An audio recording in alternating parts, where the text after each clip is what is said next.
A narcissistic, toxic person can target anyone. However, INFJs, who are regarded as the rarest Myers-Briggs personality type, are surprisingly overrepresented among the overall victims of narcissists. Now, this is a little weird, especially when you consider the fact that the INFJ is a very authentic personality type, and that they shouldn't get along with someone who wears a false mask and takes advantage of others, at least not on the surface. When you look at it more closely, it actually makes a lot of sense. Narcissists love being surrounded by unique and special individuals. In fact, it is one of their diagnostic criteria. The INFJ is unquestionably unique, and they typically possess a variety of qualities, traits, and resources that make them the perfect prey for these narcissistic predators. Here are 9 major reasons why narcissists love the INFJ personality type. Number 1. Narcissists are always looking for empathic partners. Those without empathy, skills, or resources are rarely the targets of manipulators. They take advantage of those who have qualities they can use to their own advantage. They prey on people who are prepared to view things from their perspective and who are prepared to give them the benefit of the doubt, however toxic it may be. The warmth and care that INFJs have for others, even to the point of attempting to fix them, is well known. Their generosity and concern for others are very evident, and therefore, they are a shining light that frequently draws the narcissist's darkness. This is hugely valuable to the narcissist since all they have to do is act like they are the broken person who just needs some love and fixing to switch back into the character they pretended to be initially. They understand that since you'll seek to heal them, they can get away with many toxic behaviors. By making false promises to change, they will hold the possibility of giving you the relationship you desire. However, unfortunately for narcissists, INFJs eventually give up after experiencing the contempt hiding behind the narcissist's mask one too many times. After all, INFJs are notorious for using the dreaded door slam on those who emotionally overwhelm them. Even though it might take some time to fully cut the link, an INFJ's feistiness might be useful when letting go of a toxic partner.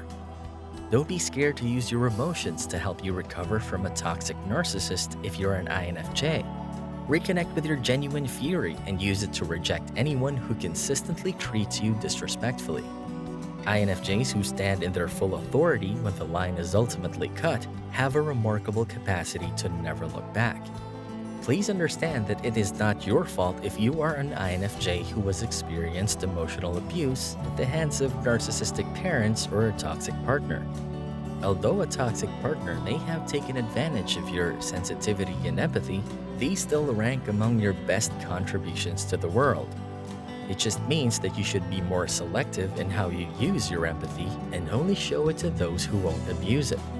Know that there are sincere folks out there who will be appreciative of your help and won't abuse your sympathies.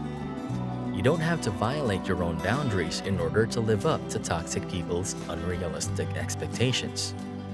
Number 2. INFJs are always striving for the perfect romance, and the narcissist's love bombing always looks like everything they want at first. INFJs have a strong tendency toward idealism and perfection. They don't settle with just anyone. They want someone who can satisfy their intellectual, spiritual, sexual, and emotional needs. Unfortunately, when dealing with a highly manipulative predator, the INFJ's high standards can work against them. Narcissists are experts at love bombing people and perfectly mimicking their innermost needs and desires. Based on what they believe people desire in a mate, they are excellent at developing a seductive, fake identity. They start out as gifted wordsmiths, swoon-worthy smooth talkers, and fake poets who proclaim their alleged unwavering commitment to INFJs. Unsurprisingly, they don't take long to rush people into a romantic fantasy. INFJs are drawn in by the emotional bait, hook, line, and sinker, since they have a strong preference for verbal communication and words of affirmation. It doesn't help that they also frequently possess vivid imaginations capable of conjuring up the possibility of paradise out of even the crumbs that narcissists provide them. Number 3. INFJs are usually loyal partners, and narcissists can take advantage of this. INFJs have a tendency to be highly intuitive and sensitive. Therefore, they are fast to recognize tiny little signs of danger. When someone is acting unscrupulously, they can tell. They might even be aware, deep down, that the person they're with is toxic. However, they are prone to second-guessing themselves because they have been gaslighted by society into thinking that they are overly sensitive. And while they are usually very devoted and trustworthy lovers, they frequently put the relationship before their own safety or sanity. The INFJ may be gaslighted by narcissists into believing that any treatment they receive is all in their head, while in reality, their sensitivity is warning them of unwholesome conduct or even danger. The victimized INFJ could hear this from abusive partners, relatives, or friends who accuse them of being too sensitive. And INFJs can be quite sensitive, it's true, but they can also think critically and know when their boundaries have been violated. Ironically, despite their propensity for being highly intuitive, INFJs who have not completely accepted their gifts may rationalize or downplay warning signs, ignore their gut feelings, or quiet their inner voice at the price of their own well-being. They become disloyal to themselves and what they know to be true because they are so committed and dedicated to the relationship. If the INFJ does speak up, they might feel the need to withdraw and even apologize for their words. The problem is that when you apologize to a toxic person who constantly hurts you, regardless of any long conversations regarding their behavior, you ignore your inner voice telling you that this relationship is not healthy.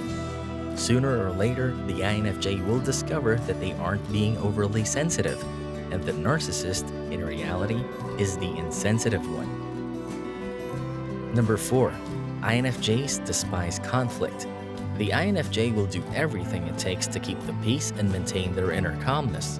The fact that an INFJ needs constant harmony in all of their relationships is one of the key reasons why they keep so few individuals close to them. They may not voice their concerns out of fear or starting a fight, or they might sweep some issues under the rug so as not to appear to be exaggerating the situation. Because narcissists hate being confronted or challenged, this may make an INFJ feel as though they must tread carefully around a toxic spouse or friend.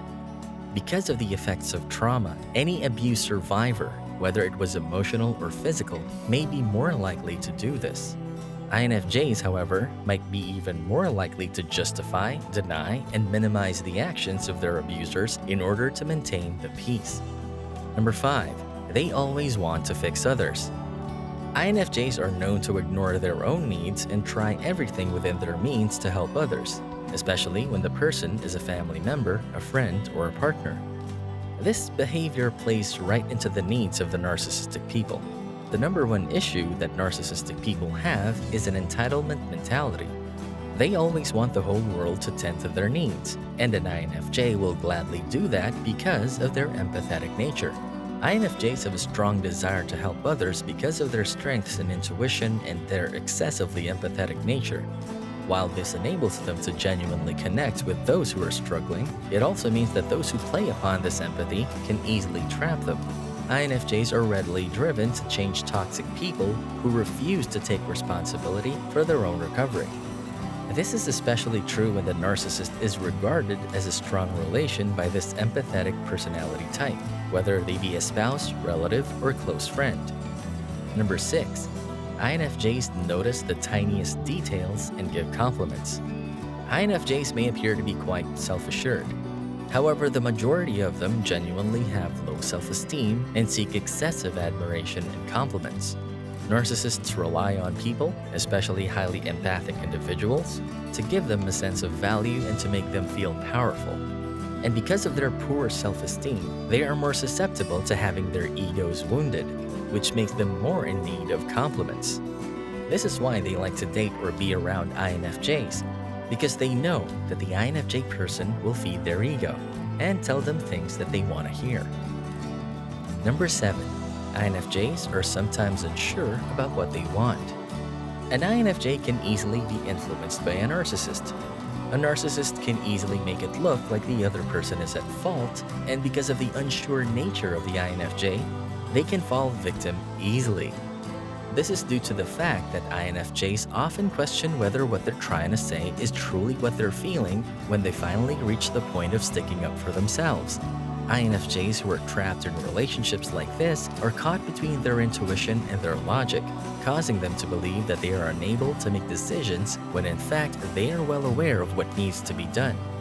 By telling the INFJ that they are unsure of what they want and how they feel about their relationship, the narcissist can destabilize the INFJ and gain the upper hand. Number 8. Both personalities are very goal-oriented. Narcissists, just like INFJs, are very goal-driven, and once they set their hearts on a goal, they do everything in their power to achieve that goal. The similarity in character can be another reason why these two personalities are often attracted to each other. Number 9. They are both intuitives.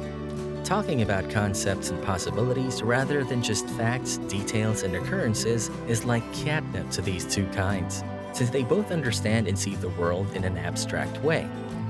They just can't get enough. Everyone is aware that narcissists enjoy talking and expressing their opinions. INFJs, on the other hand, are excellent in listening and engaging with those ideas, as well as keeping the narcissist on track, perhaps more than any other type. Because of this, their interactions with one another may be stimulating and engaging.